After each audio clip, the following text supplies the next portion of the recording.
প্রকাশ্যে ওসিকে হুঁশিয়ারি, দ্বিতীয় নোটিশের পর এবার হাজিরা দিলেন হুমায়ুন কবির।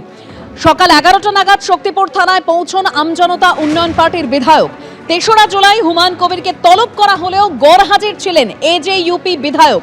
14ই জুলাই দ্বিতীয়বারের জন্য হুমায়ুন কবিরকে নোটিশ পাঠায় পুলিশ, আর এবার হাজিরা দিলেন হুমায়ুন কবির। ওসিকে হুঁশিয়ারি দিয়েছিলেন প্রকাশ্যে হুমায়ুন কবির। তাকে প্রথমবার নোটিশ পাঠানো হলেও তিনি হাজিরা দেননি। এবার দ্বিতীয় নোটিশের পর থানায় হাজিরা দিলেন হুমায়ুন কবির। সকাল 11টা নাগাদ শক্তিপুর থানায় পৌঁছন আমজনতা উন্নয়ন পার্টির বিধায়ক হুমায়ুন কবির।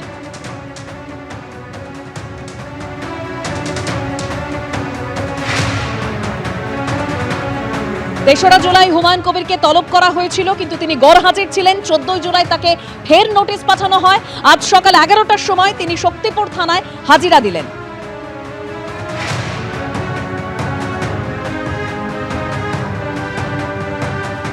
হুমায়ুন কবির তিনি আজ 11টা নাগাদ শক্তিপুর থানায় হাজিরা দিলেন। আমাদের প্রতিনিধি রাজীব চৌধুরী রয়েছেন আমাদের সঙ্গে। রাজীব,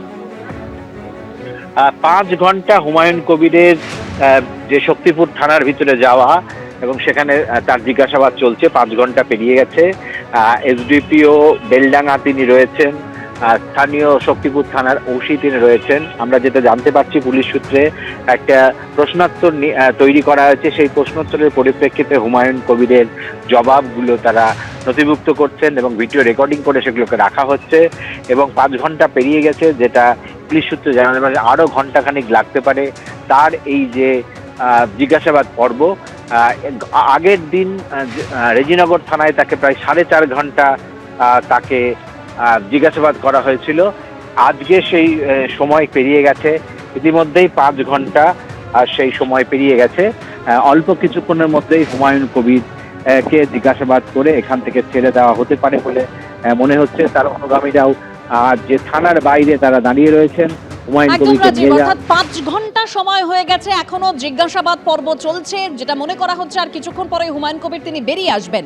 হুমায়ুন কবির তিনি আজকে কি বলেছেন, আর এর আগে শক্তিপুর থানার ওসিকে ঠিক কিভাবে হুমকি দিয়েছিলেন তিনি শোনাবো। পুলিশ প্রশাসনকে বলবো যে গালাগালিটা কবে দেওয়া হয়েছিল। সেটা হচ্ছে 8ই মে। মানে 8ই মে ওপেন প্লেসে মিটিং এ বক্তৃতা করার সময় গালাগালি করা হয়েছে। পুলিশ সেই দিনই ব্যবস্থা নেবে। তো ব্যবস্থা নেওয়ার জন্য একটা এফআইআর লঞ্চ করার জন্য পুলিশকে কতদিন সময় নিতে হলো?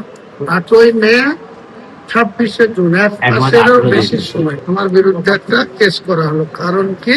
যে আমি পুলিশকে কাল দিচ্ছি। শক্তিপুর থানার ওসিকে প্রকাশ্যে হুঁশিয়ারি দিয়েছিলেন এবং তারপর তাকে প্রথমবার নোটিশ পাঠানো হয়। 3রা জুলাই তিনি গরহাজির ছিলেন। তারপর 14ই জুলাই তাকে দ্বিতীয়বারের জন্য নোটিশ দেওয়া হয়। আজকে তিনি হাজিরা দিয়েছেন। 5 ঘন্টা তাকে জিজ্ঞাসাবাদ পর্ব চলছে।